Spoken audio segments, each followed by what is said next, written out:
Silence Bit, and you're at the battle report. So I brought out my Bretonnians, and just on the spur of the moment, a buddy of mine texted me and said, "Hey, let's get a game in an hour." And it was a Sunday afternoon. I had nothing going on, and we were able to set it up. So pretty happy to get a game in. Bretonnia versus Ogres, 2,500 points. We are preparing for Grail Quest. So these are built according to Swedish comp, with the caveat that you can have up to 350 points in monsters from the Storm of Magic or from the Monstrous Arcanum, and those points do not get comped at all. So it really encourages you to bring stuff from those books. I forget my opponent's comp. I want to say he said that this list was a 14. I really like his list. I was excited to play the game. My list I've comped before, and I just don't remember what it was. If you've seen previous battle reports, you probably know better than I do. But it comps pretty well. So let's see. Before I get going, so I've had a lot of cool things happen with subscribers lately, and I want to start highlighting them maybe one at a time in my battle reports. So Ash the Banner Guy, that's his Facebook page. He also has a YouTube channel. The URL says No Warriors Rock, but I think it's something similar to Ash and banners and stuff. Anyway, he does banners like this for a business. He made one for me for free, which I thought was pretty cool. It's somewhat based on my family coat of arms, which he looked up, which I thought was pretty interesting. And I leave it to you to figure out what it says in the scroll. I thought it was a nice personal touch. So you can pause the video and probably need to zoom it. Anyway, back to the game. It looks like this. This is what deployment looks like. On the left, you can see there's part of a river, so I was trying to avoid that. There's a big impassable piece of terrain in the middle, which kind of played into things. So for deployment, I was really trying to get as much open field as possible for my knights. I went into this knowing that I wanted the unit on the left. I'll get to it later, but it's a far-reaching unit. It has extra movement and stuff, and I like the idea of it being able to get the charge on the left and then threaten his back lines. And I wasn't sure what I wanted to do with this unit just to the right of them, the one right in front of the statue. So I'll get to that a little bit later, but that's overall what I was thinking there. So starting on the far right, he's got a unit of 9 bulls, then 6 iron guts with 3 characters. Most especially, he's got a tyrant that is just tricked out. He told me what I had. I knew his stats, but I saw that guy in combat, and I had no idea. This guy hits most things on 2s because he has high weapon skill and has a sword of striking. Because of the giant breaker, he is strength 7 with the other trickster shard. This guy is no joke. He's got a fire belly in here with the ruby rings, so he's got a couple fireballs. Of course, the battle standard bearer. He's got a unit of lead belchers, the saber tusk in front of him. Then he's got a unit of trolls from his monster allocation, and with him he's got another fire belly, this one with Hellheart. And I want to say that this army comped at a 14, but it would have been something like a 16 or 17 if it weren't for the Hellheart. Just really heavily comped. So now he's got 2 Laura Fire and a ruby ring, so he's got just lots of fireballs thrown around the table. Then he's got his unit of man-eaters, only 6 of them, which I thought was nice. Poison, Swift Stride, and they have the Dragonhide banner. So these guys, even with 6, are tough. They've got 5 attacks each on the front rank. Just, I want to say 1 in the back rank doesn't have any upgrades. 2 in the back rank have great weapons, and the 3 in front have extra hand weapon, and 1 of them's a champion. So he has, what, 6 attacks? I mean, just a lot of damage output. And there's another saber tusk.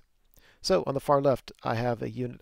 In this army list, I took out my unit of 12 Knights Errant with the Errantry banner. Instead, I have 2 5-man units with the obligatory champion, but no musician, no standard. So just thought I'd try it out. So unit of 5 Knights Errant. Then a unit of, I believe, 12 Knights of the Realm with the banner of Swiftness. So they're movement 9. I've got the Paladin with the Virtue of Impetuous Knight, so they add plus d6 to their first charge. So these guys can get the charge on most things unless I get just really unlucky. There's another Paladin in there, just the Lance and Shield. I wasn't sure where to put him, so thought I'd lend his support over here. Standard of Discipline. I was going to put my General here, but I decided not to later on. So they are as they are. And then I have, and they only have, I was going to say 10. heck, I don't know. I get confused with my lists. Anyway, they are as you can see them. And then I have a unit with a flaming banner, and this has my general and my paladin in there. The general has heroic killing blow, heartwood lance, so he gets to reroll wounds. He's got a 1-up armor save. My paladin has a 1-up rerollable armor save. The Bretonnian book says Bretonnian paladins BSBs cannot take a shield, but in our region that's been FAQ'd, or I guess errated, to say that they can. That's why he has it. And then the giant model, which I always bring out. Let's see if I get a better picture of him here. There he is. You know, in one of my recent battle reports, somebody was saying how they were distracted the whole game because they couldn't stand looking at that model. I couldn't believe it. I love this model. I like him. I like his versatility. I use him for something big. Anyway, in this game, he is a shard dragon, which I thought I would give a try. It's got nice stats. It's kind of interesting. Its attacks are only D6, which I find very problematic because he's only weapon skill 3. He's high strength, but it's 6. I think what's about him, what I like about him is he's defensive. He's toughness 7 with 6 wounds and has a 2-up armor save. So cannons can take him out, but then again, they have to roll 6 wounds. And if people are like me, they're only going to roll 1 wound, so it won't be an issue. But, you know, poison and a lot of low strength attacks aren't going to hurt this guy, so I kind of like that about him. But only D6 attacks until he takes his first wound, and then he gets 2D6 attacks. Which, in all honesty, I actually don't like random stuff. I like control. So I didn't like that going into the game, and I didn't really like it throughout the game. I don't like the thought that, oh wow, I could roll boxcars, but I could roll snake eyes. He's got a cool thing though that if you get him with low strength against low strength things, that for every armor save he makes, the unit that gave him the wound takes an automatic strength 4 hit. So that's kind of cool. Another unit of 5 knights errant, and I threw the other paladin in here. This guy's got the charm shield, virtue of confidence, which means in challenges he gets to reroll hits and wounds, and the gauntlet of the duel, meaning you cannot refuse challenges. Behind them I've got a unit of 10 skirmishing archers with my prophetess. But the falcon horn of whatever the city is, which means it's 1 use only. Enemies cannot fly, and in this game it's totally useless because he doesn't have any flyers. It's 35 points, or maybe 40. I think it's 45 points. So I was really leery about taking it just because it was so expensive. But I thought there might be some games where it'd just be crucial to stop flyers for 1 turn. And Rock and Lore of Beasts. So ogres go first. They move like that. His firebelly that was to the left has jumped in this unit. So 2 firebellies in here, and during his magic phase, he's just picking on my my poor prophetess's skirmisher unit, because it's a good move because they're very vulnerable, and once you get down, really just a couple fireballs could really cause some damage. And of course, every time he targets it with a fireball, even with the ruby ring, he gets plus D3 to his next attempts. So that is brutal. The nice thing is she gives them magic resistance 2, and so he actually did several wounds, and I saved a couple of them, and at the end of it I only lost 2 of my archers. It was really just a good phase for me, being able to stop that stuff. So I've got to take care of the wizards quickly or protect these guys a little bit better. His lead belters open up my knights and kill a couple. Don't love that, but what are you going to do? We go to Bretonnians turn 1. So what I decided to do was take 2 knight units on the left against his man-eater units. So my knights errant charge a saber tusk. My thinking there is they should win that relatively easily. Just reform afterward, get into a conga line or something, so that if his man-eaters charge them, they cannot possibly overrun into my knights, and then on my turn I can get the easy charge. In hindsight, that's kind of a dumb idea because any smart opponent just won't charge your knights, and then you're stuck with your knights in a conga line formation doing absolutely nothing. But that's what I thought on the left. On the right, I charge. I made a mistake, but only because I forgot about rules, because I've never used the Shard Dragon before. But the Shard Dragon charges a saber tusk. I forgot that his rule is a form of frenzy. So when I kill the thing, I have to overrun. I can't reform. And had I thought about that, I would have charged the saber tusk with a cheap paladin or something. Anywho, I took the Virtue of Confidence paladin and put him in with my general BSB unit, and then marched the Knights Errant up to slow down his Iron Guts and possibly his bulls on the far right. I cast Curse of On here on the bulls on the far right, just so that if he charges, I can maybe pop one of them. So there's combat on the left. Here's what should be just a lot of overkill. And the Shard Dragon cannot kill a Saber-tusk. Okay, great, fantastic. He gets Thunderstomp, by the way. He has D6, Strength 6 attacks, and Thunderstomp, and he does a single wound. The Saber-tusk runs away, I have to overrun, and now I can't charge anything because I can't wheel past the impassable terrain. Well, I'm not sure it's dumb. I just forgot about the frenzy thing. On the left, I did the conga line thing. In hindsight, I wish I would have done it. I just wish I would have done it so that if he didn't charge me, I could maybe charge the flank of his lead belchers or something like that, just to get out of the way. So it was sloppy playing on my part. Ogre's turn 2. He didn't want to charge his bulls and lose it for no reason. Didn't feel he needed to, so he charges his tyrant out of his Iron Guts unit at my Knights Errant. I will issue a challenge, and he'll kill my champion, and we'll see what happens after that. He moves the Hellheart Firebelly right in front of my general's unit. 1 as chaff, 2 gets really close to my wizard, so that even if I march as far as I can, he still has a 50-50 chance of the Hellheart reaching her. If you look on the left, yeah, his man-eaters just back up. So there's the tyrant coming in, do some bloodshed, and the Saber-tusk rallies. That really, really, really sucks. He needs a 4, and he gets a 4. And that's rough. That's rough because I needed to. I mean, the purpose of the Knights Errant going in there is to clear away his chaff. And although I didn't do a great job, I'm kind of chaffing myself with the Knights Errant. Now, when I get the Knights Errant out of the way, he's going to have his chaff back. That just bit. And there's this Hellheart. And so after, I guess, shooting, he kills another knight, just whittling him down. The tyrant kills one knight with his impact hits, kills the champion in the challenge, and beats my unit, and I think he just reforms. He didn't want to get caught out in the middle. So Bretonnian's turn 2. So I do at the top left, I do with the Knights Errant what I should have done the first time, and that's put them at an angle so they can kind of charge and get out of the way if I needed to. Otherwise, I move my Knight Lances up. The left is just awkward as hell. I'm so rusty. I'm so rusty. I'm embarrassed. You can't play Bretonnia if you're going to be like this. General charges out of his unit into the Hellheart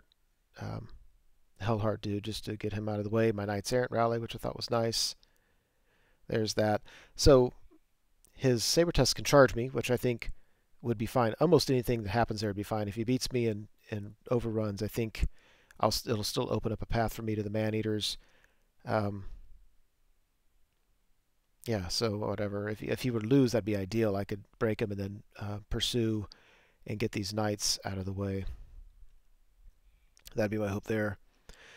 So now I have to sacrifice the virtue of Confidence Guy to hold up these Iron Guts because I just don't have my lines together for a combo charge. There's the Bretonnian Lord. I should win that one relatively easily. And the Prophetess getting out of the way. So goes to the magic phase. He pops the Hellheart. He's going to have to roll a 4 or higher for it to reach her, and it reaches her. So she miscasts. She loses 3 wizard levels. The only spell I have now is the +1 strength and toughness, and she is a very, very expensive level 1. And I had no magic phase, of course. We go to combat. I do not get heroic killing blow. I still do 3 wounds to this guy, and we stay in combat. And actually, I really like that because now he can't shoot at my general on his turn. And then at the end of his turn, I should be able to kill this guy, reform any way I want, and I like that. Oh, that actually was perfect. Ogre's turn 3. So his bulls charge my Knights Errant on the left, on the right. My initial reaction was to flee, but he only needed a 9 to charge the flank of my Battle Standard Bearers unit, and I just couldn't have it. A 9 gets rolled way too often. His Tyrant charges the flank of my Virtue of Confidence Knight. He's going to mop the floor with him. And I was really surprised. It never occurred to me that he would charge both of these. But what he's thinking is, with the man-eaters, he's going to wipe these guys out to a man. He'll reform with the man-eaters, overrun with the saber tusk, and the saber tusk is going to block one of my knight units from hitting his man-eater. So I have to single charge him. So I thought it was a very good move. There's this. I don't mind losing the Knights Errant. That's what they're there for. After combat, it looks like that. So, yeah, so the saber tusk overruns first, and then he can see where that is, and he reforms his man-eaters accordingly. So I can charge with one, I can't charge with two, and because of the impassable terrain, it's not like I can charge the saber tusk and overrun. So at this point, I'm thinking, you know what? Let's just go in with one. It's still a big knight unit. Yeah, and it looks, you know, like, well, basically, I'm going to go in and hit him. When he closes the door to me, we're going to get full contact with each other. So I don't like all the hits that he's going to have. I don't like that we're going first. The only good news is that I have two paladins that get to go first. And his champion has already taken a wound. I forgot how. I think maybe one of my knights errant punked him. So if I can have a paladin kill the champion, then all the rest of that file can attack rank and file. Otherwise, I'll have a whole file just trying to pick on a champion, and that's kind of overkill. Yeah, the Knights Errant die. The Virtue of Confidence guy dies. His general overruns a ton and lands where you can see him. So this opens up some very interesting options. You can see the front of the base of my Shard Dragon. You see my general, and then I have my BSB's unit, which has been weakened, but it's down just south of this picture. So whom do I charge? I wanted to charge the BSB's unit, the general, and the Shard Dragon into his Iron Guts. He's got his Battle Standard Bearer. He has a Fire Belly, and it's just the scariest unit he has. And I think with triple charging him, we can take care of him. The problem is the Shard Dragon, by the slimmest of margins, can't quite wheel around his general without nicking the impassable terrain to get in combat with the Iron Guts. And so the only thing the Shard Dragon can do is charge the trolls or charge his general, neither of which is ideal.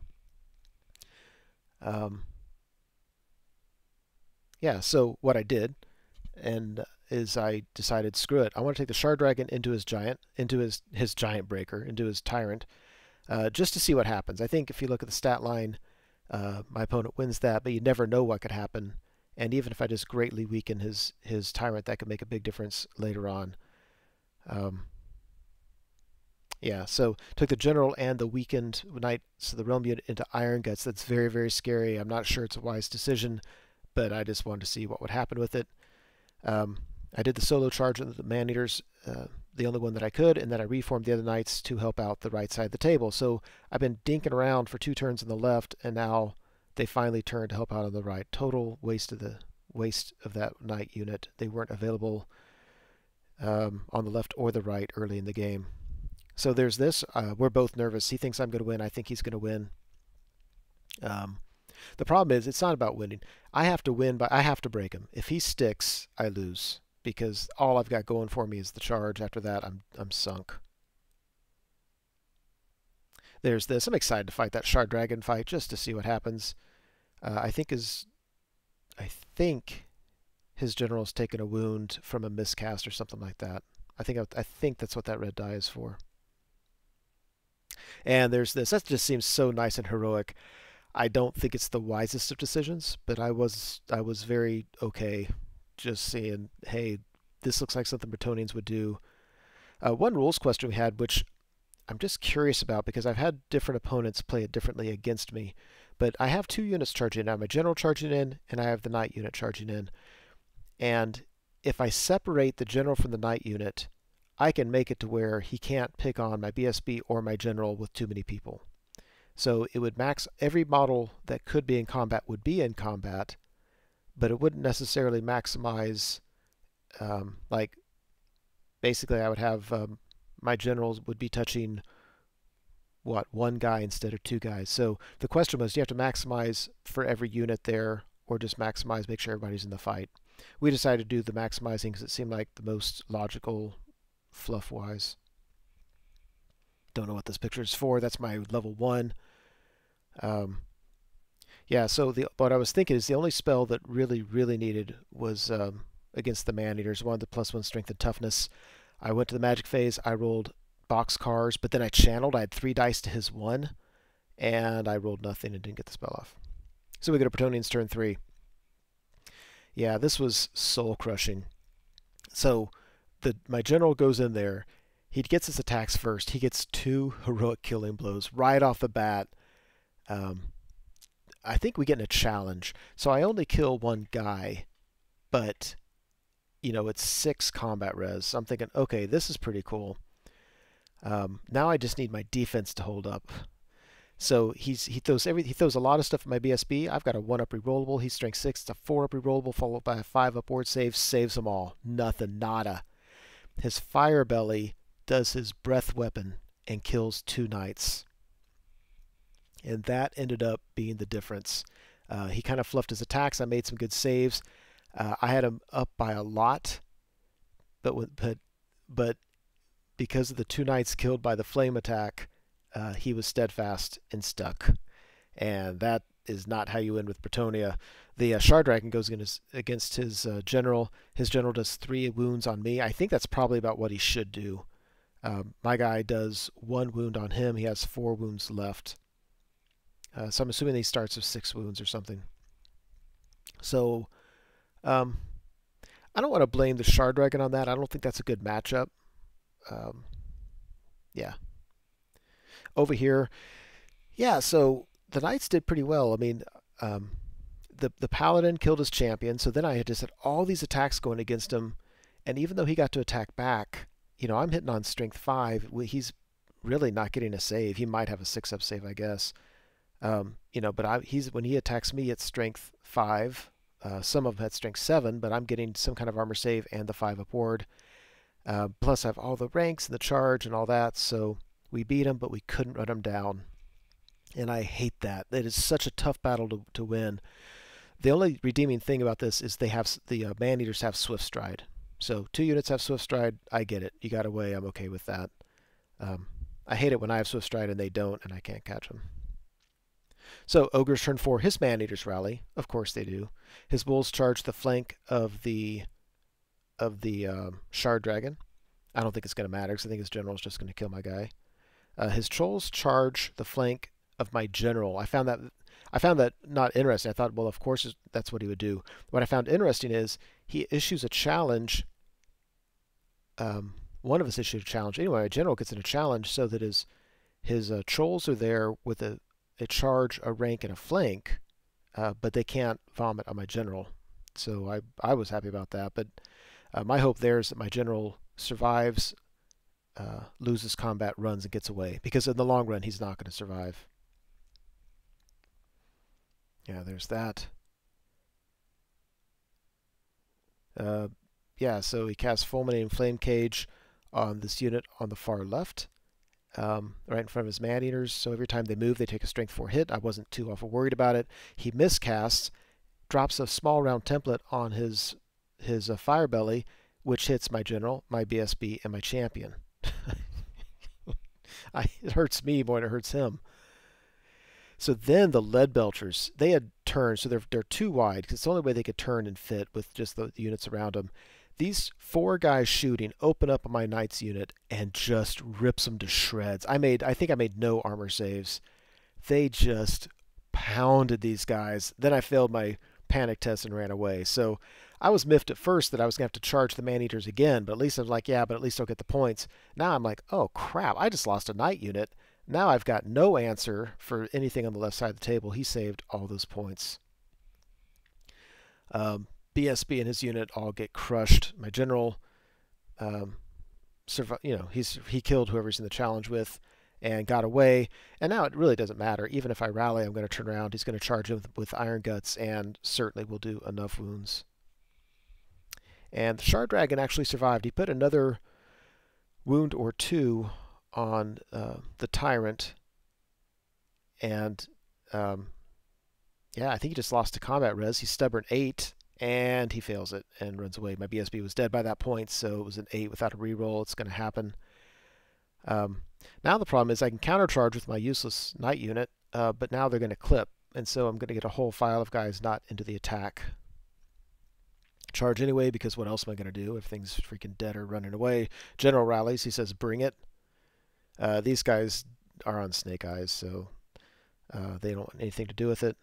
That's strength 4. So they took strength 4 hit on every model when they initially fled, and then when I didn't rally, they took another strength 4 hit per model, so the unit's getting whittled away. One of the paladins is taking a wound. Yeah, there's that.